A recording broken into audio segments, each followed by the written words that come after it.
Bom dia. Hoje, dia 25/7, é o Dia da Mulher Negra Latino-Americana e Caribenha, mas também é o Dia Nacional de Teresa de Benguela. Teresa de Benguela foi uma líder matriarcal no quilombola no século XVIII e teve o começo da sua gestão em 1730, depois do falecimento de José Piolho, que era seu companheiro.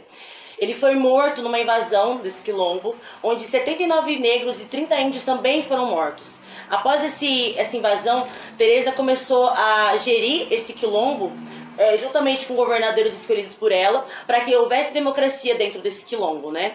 E para produzir e para sobreviver, eles começaram a ter uma produção de algodão para ser fabricado tecidos, começaram o plantio de milho, feijão, cerca de diversas sementes para conseguir proteção através de trocas de escambo com esse material para ter armas, facas e flechas.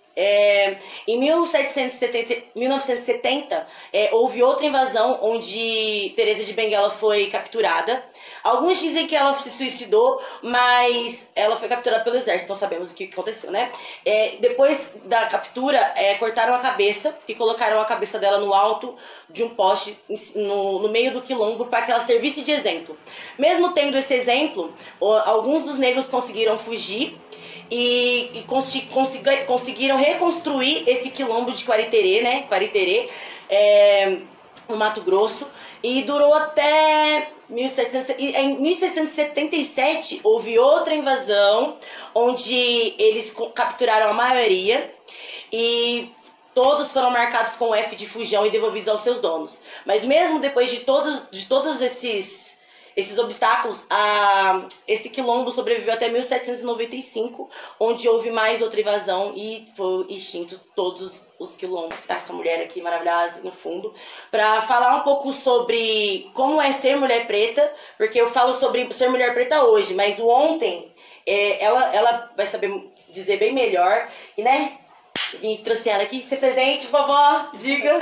Eu sou Marilda Matheus de Souza Mendes, fui, né, que agora sou aposentada, professora de história, né, também professora P1, como falava no meu tempo, não sei hoje como que fala, como que fala, né, mas eu tenho 70 anos, nasci em 1949, filha, né, de negros, né, tanto o pai como a mãe. Minha avó, né, foi escrava na lei foi liberta, era escrava, foi liberta na lei do ventre livre. Depois ela se casou com um português, então eu tenho o português. Ela teve 7 filhos, né, então aí eles moravam em Miraí, em Minas, né, daí vieram para Prudente, na região de Prudente. A maior parte dos meus familiares foi para o Rio de Janeiro. Meu pai e mais um tio meu, né, irmão da minha mãe, preferiram vir para essa região do estado de São Paulo. Então eles se estabeleceram aqui em Presidente Prudente, né, desde o começo. Meu pai sempre ficou aqui, meu tio não. Ficou aqui na região, Montalvão, depois ele foi para o Mato Grosso do Sul, que hoje é Mato Grosso. Aquele tempo falava só Mato Grosso.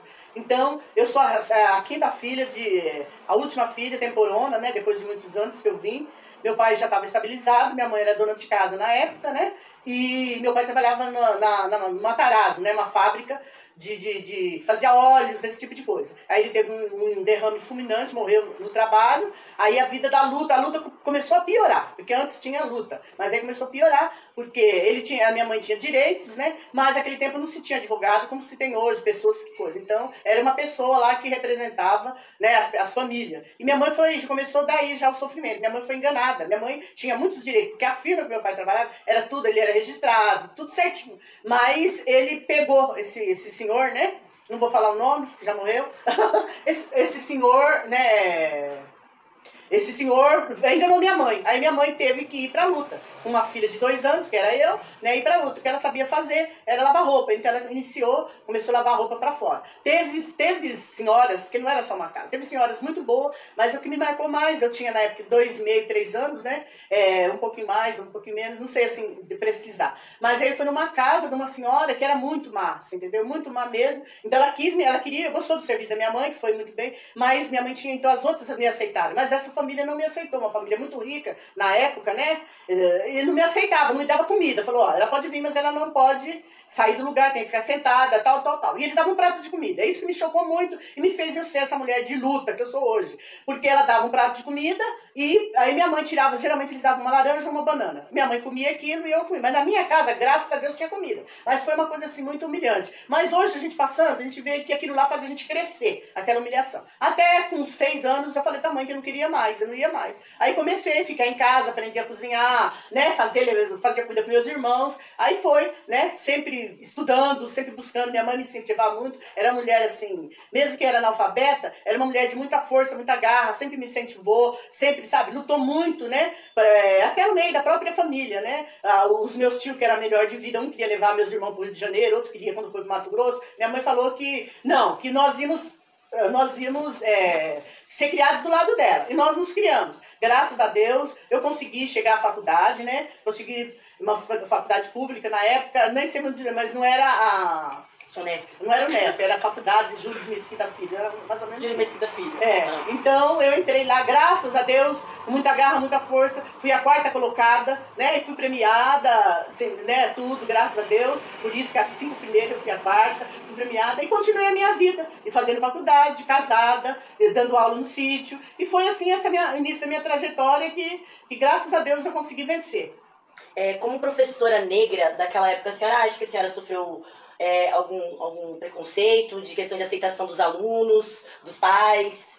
Não, no começo não, porque eu dei muito aula em sítio, em fazenda. Então eu era tratada com carinho, com respeito, eles gostavam, davam as coisas. É diferente. Aí depois, quando eu comecei, que aí eu fui até Diamantino e fiz história, aí eu comecei a vir pra cidade, já estava na cidade, vim pra cidade. As crianças não, as crianças são o que os pais ensinam, elas são. Então eu, graças a Deus, nessa parte de criança, enquanto eu trabalhei com criança mesmo, de 1ª a 4ª série, fui muito, não tive problemas. Tinha problema assim, quando eu vim pra cidade, em escola, mas com professores. Você entendeu? Um professor, porque eu tenho uma posição, assim, quem me conhece sabe, né? Eu tenho um jeito, mas não é que eu sou. As pessoas sofridas geralmente têm um jeito, diz eles. Maravilhosa. Diferente. Maravilhosa, um jeito diferente. Então, eles não aceitavam muito isso. Até hoje não aceitam, né, amor? Então foi isso. Alunos, depois, quando eu comecei daí colegial, tinha alguns, né, que ofendiam, falavam alguma coisa, mas eu nunca, assim, eu sempre tinha respostas adequadas, mas isso vinha, a gente percebia que vinha mais dos pais, né? Aquela professora negra, aquela isso, aquela aquilo, aquele outro, mas isso daí sempre teve, tem, infelizmente hoje, né, eu tô com 70, eu iniciei isso, essa trajetória há muitos anos, né? Ainda tem, e parece que agora piora, porque com as redes sociais, então eles podem ficar ocultos atrás das redes, então...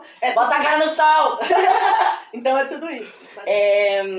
Como foi ser mãe, trabalhar? Você acha que... A gente estava conversando sobre o seu casamento com o vovô, né? Você acha que por ser mulher negra, você passou por algumas situações que se você fosse branca, você não teria passado? Ah, com certeza, né? Isso daí, com certeza, não tem, né? Então eu passei aquela de humilhação, aquela situação de humilhação. Até enquanto eu estava estudando, estava ali. Aí depois, pelo meu esposo ter se tornado vereador, aí eu passei aquela situação de humilhação diferente, você entendeu? Diferente da humilhação lá de ser negra, professora como todo mundo, qualquer, você entendeu? De aluno, né? Dos meus colegas de trabalho, tudo isso. Aí depois foi outro tipo de humilhação, diferente, uma humilhação diferente, né, assim, então, como diz, é difícil ser negra, então, todo jeito você tem, você é acusada disso, ou você é daquilo, ou você é aquele outro, você entendeu? Então, as coisas, assim, era bem difícil, até uma história, assim, curiosa que aconteceu na minha vida, né, que eu logo que me formei, fui iniciar meu trabalho como professora de história, né, que aquele tempo, eu peguei a época da...